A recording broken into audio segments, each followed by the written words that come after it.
Chapter 2. Work. I took my usual route to work, riding on my electric scooter, my custom Spotify playlist playing in my ears, headed towards the city center where the Grand Regency suites were waiting for me. I arrived, scanned in with my key fob, and entered into the depths of the hotel basement for staff. I swiftly got dressed into the hotel uniform, with a large apron over my black jeans and white shirt to protect my suit from coffee stains. After a quick double check in the mirror, I was good to go. In this hotel, the staff elevator was reserved for supervisors and housekeepers, so my only option was to walk up 3 flights of stairs at 6 in the morning in full uniform. Sweating by the time I arrived at the top, I opened the door to the back of house area for the staff. The clock-in system automatically scanned my face with a quick glance, and I headed out to the coffee machine. A familiar scent of strong Arabica coffee beans filled my nose. "Morning, Silas, a bit sleepy?" Grace greeted me. She smiled at me brightly, studying my expression to see what mood I was in. Inquisitive as always. She could see straight through my mask of pretending I didn't have a hopeless crush on her. "Bit out of breath from the walk-up. I'm awake and ready to serve, though, of course. Think you'll be able to keep up with my coffee magic today?" I said, motivating myself and Grace for the morning rush ahead. Well, you're only human, so it shouldn't be too hard," Grace replied back. "Hey, you never know. Maybe I paid a vampire to bite me last night. Now I'm living an eternal life fueled by an ever-present thirst for blood." I replied to Grace. The joy and electricity between us was heating up already, and we hadn't even taken an order yet. We moved around and adjusted the coffee machine and prepared for service in perfect sync as we spoke. "That doesn't sound like you, Silas. Blood is not your drink of choice. You love caramel lattes too much. Although guess what?" "What is it, Grace?" I asked.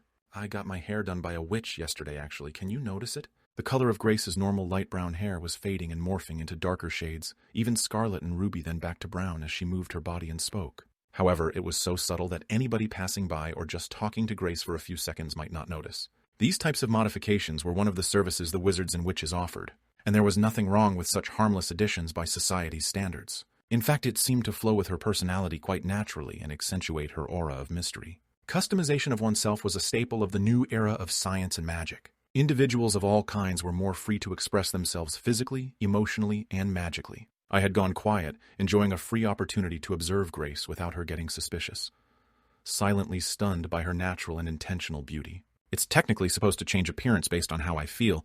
I don't know if the spell was 100% accurate. "Didn't know you could get any more beautiful, Grace, but there we are. Now, since I'm technically your superior, shouldn't I be punishing you for not adhering to the dress code?" Grace put her hands on her hips and stuck her tongue out. "Technically, there's nothing in the Grand Regency's policies about magic hair spells yet, so let me have my fun. Also, Silas, despite how much you wish I wasn't, I am dressed." The first order came around for multiple coffees, a large vanilla iced latte and a large extra hot almond mocha. The morning began to flow naturally, but at a quick pace.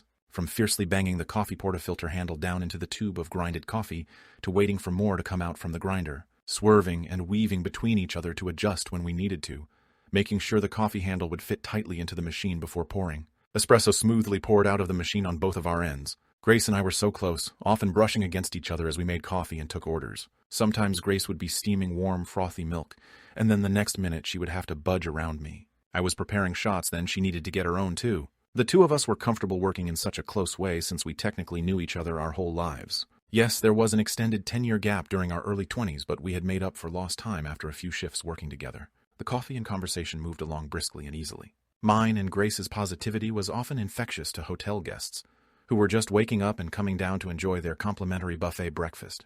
Being greeted by 2 baristas in silent synchronization was a kickstart to the morning for a guest.